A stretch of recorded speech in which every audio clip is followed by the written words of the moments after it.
Selamat datang. I'm Elliot. Let's get to work.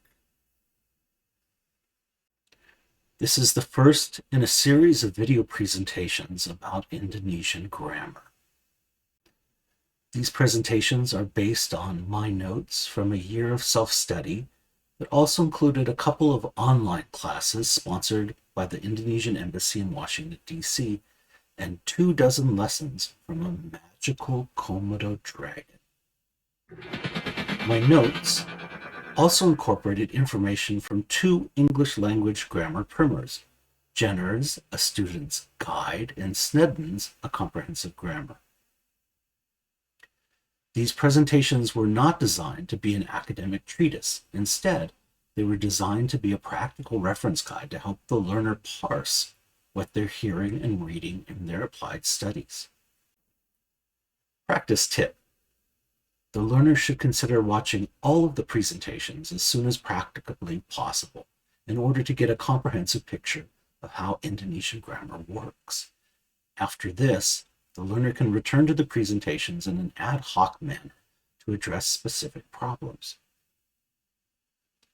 In addition, I'm reserving judgment on the pedagogical value of watching these presentations.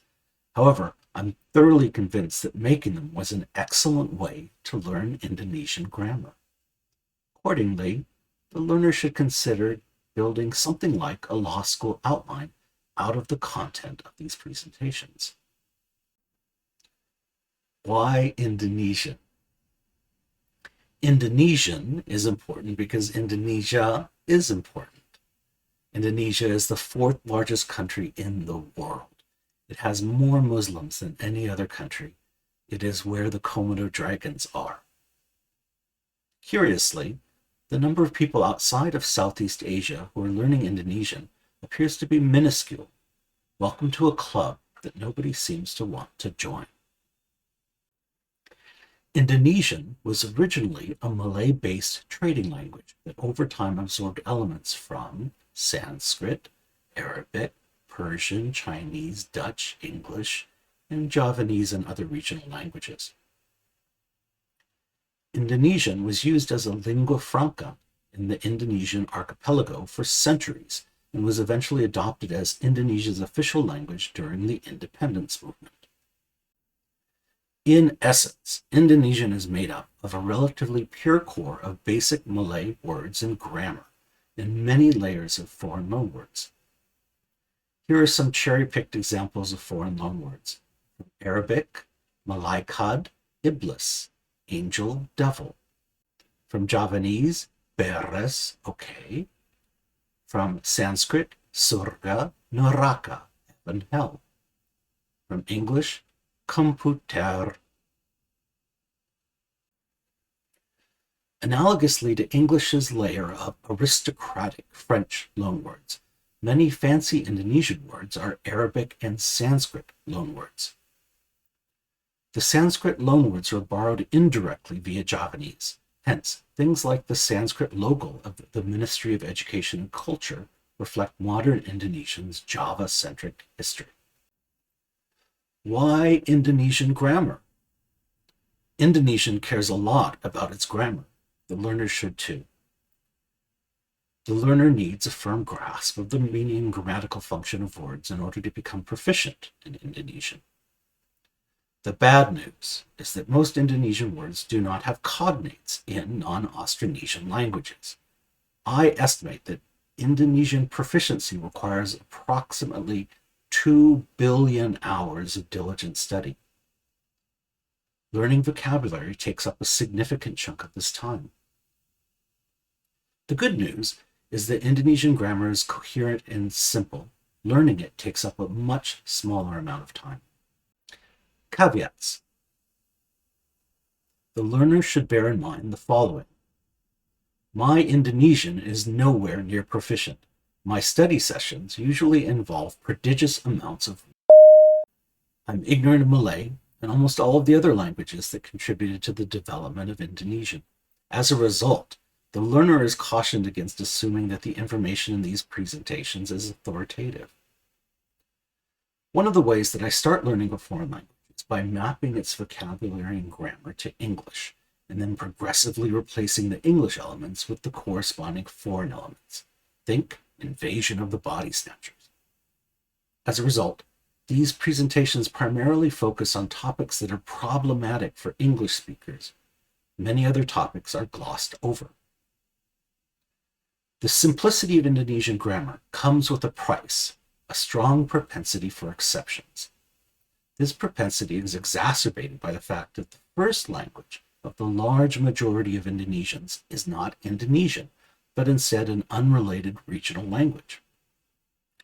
I also have a sneaking suspicion that Indonesian is rapidly evolving. As a result, the grammatical rules described in these presentations are predicated on a standard form of Indonesian that does not exist in the real world. The learner is respectfully encouraged to challenge these grammatical rules and develop better approaches. Indonesian pedagogy has a ways to go. Uncanny rapport, prepositions. The learner is likely to find that learning Indonesian is surprisingly less noisome than many other languages. Phonetic writing system, yeah. No conjugation or declension, yeah. No cases and no subjunctive mood, yeah. There is also an uncanny rapport between Indonesian and English, despite the fact that they have different origins. The similarities between Indonesian and English often show up where they are least expected. For example, I was once vexed, like every other English-speaking learner of German and French, by the fact that English prepositions work in ways that are foreign to even its root languages. I imagined that Indonesian would be way worse. Then I did an inventory of prepositions, shown on the right. The surprising thing here is that the system of prepositions that Indonesian inherited from Malay somehow retained its coherency despite the influence of a large number of other languages. Foreign loanword prepositions, for example, antara, bagi, from Sanskrit, and melalui, sejak, from Arabic, added zest but not complexity. The shocking thing here is that key details such as categories and metaphorical uses somehow more or less jive with English. How is that even possible? Nevertheless, to add a modicum of pedagogical value to this presentation, here are 3 non-intuitive wrinkles for prepositions in the context of talking about people. Wrinkle 1. By contrast to English, different prepositions are used to express to and towards, depending on whether the target is a person or a location. For a person, for to, you have kepada, pada, akan. For a location, ke. Wrinkle number 2. Indonesian has a greater tendency than English to drop prepositions in non-ambiguous contexts. For example, you can say dimakan Komodo, eaten by a Komodo. Wrinkle number 3. As is also the case for English, Indonesian uses a prepositional phrase when an intransitive verb reads on a person. Thus, the intransitive verb bertemu, to meet, uses the preposition dengan, with, as in bertemu dengan Komodo, to meet with the Komodo dragon. However, some basic verbs such as cinta, to love, suka, to like, benci, to hate, are jarring because not only are they intransitive, but they also tend to show up with the archaic preposition akan, as in cinta akan Komodo, to love Komodo dragons.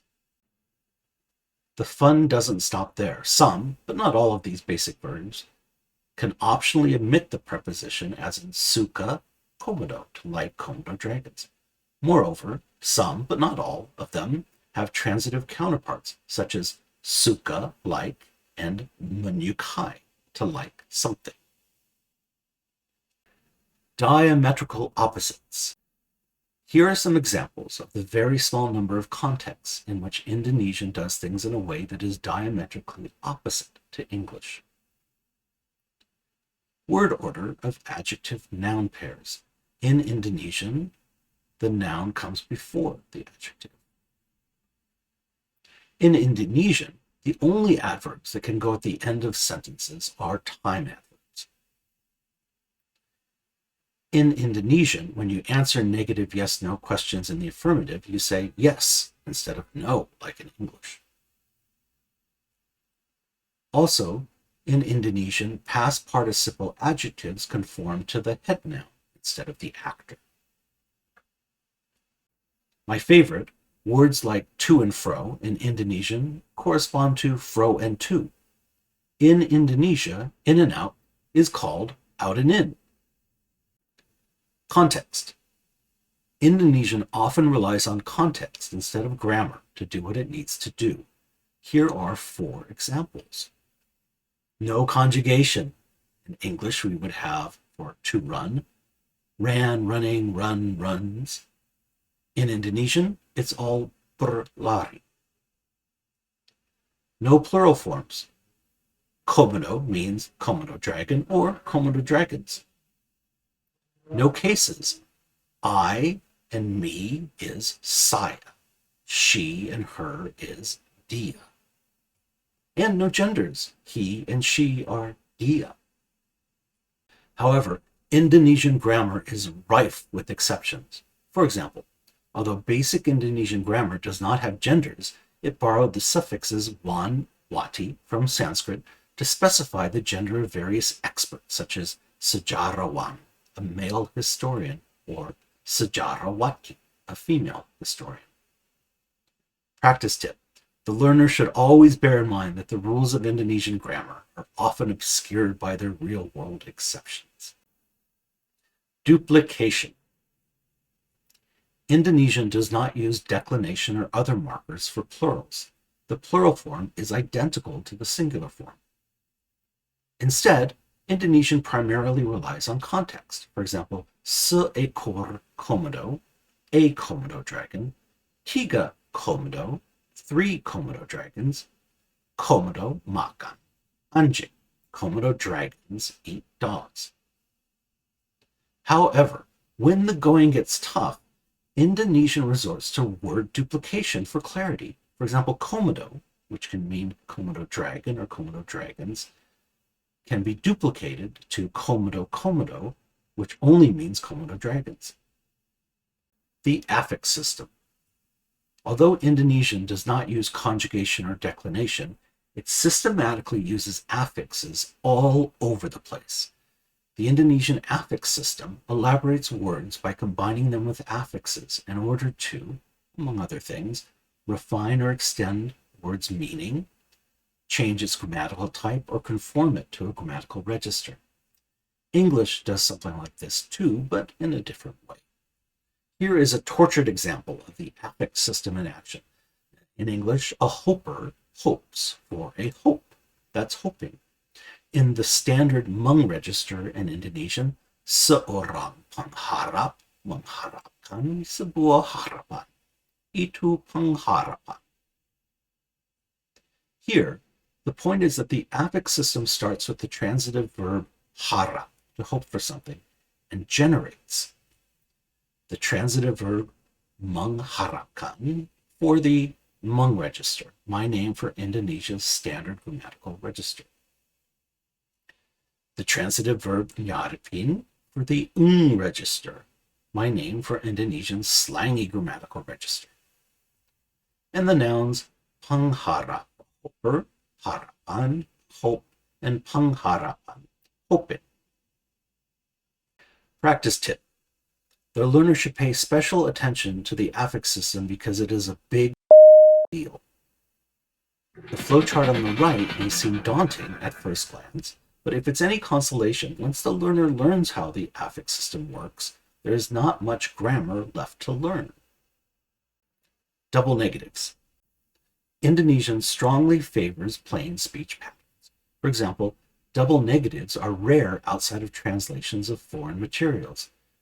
Perhaps this explains why tidak tidak means absurd and bukan bukan means nonsense.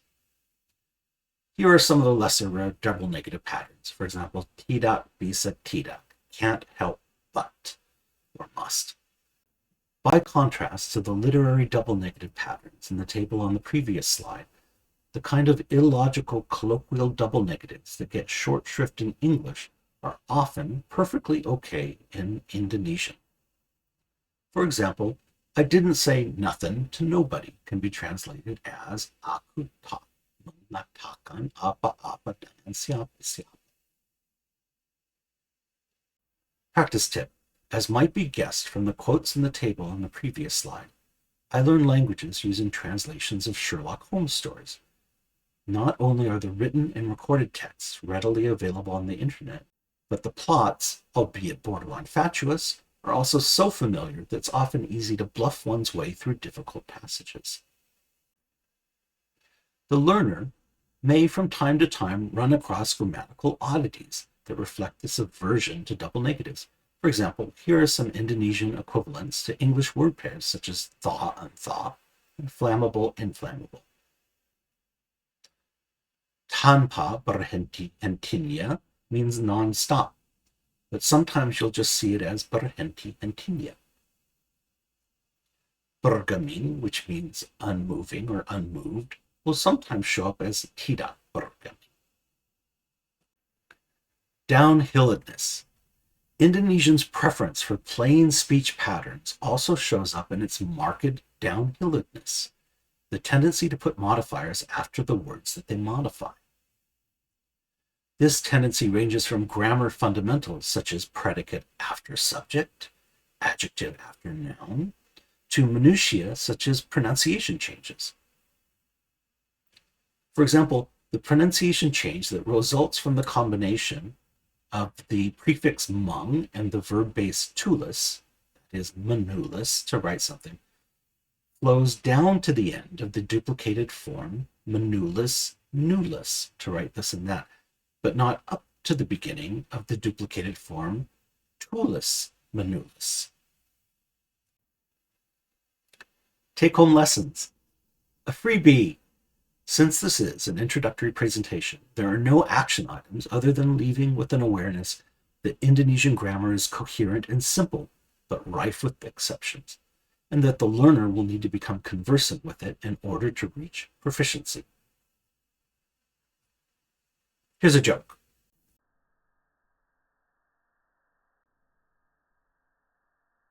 The dingoes got my baby!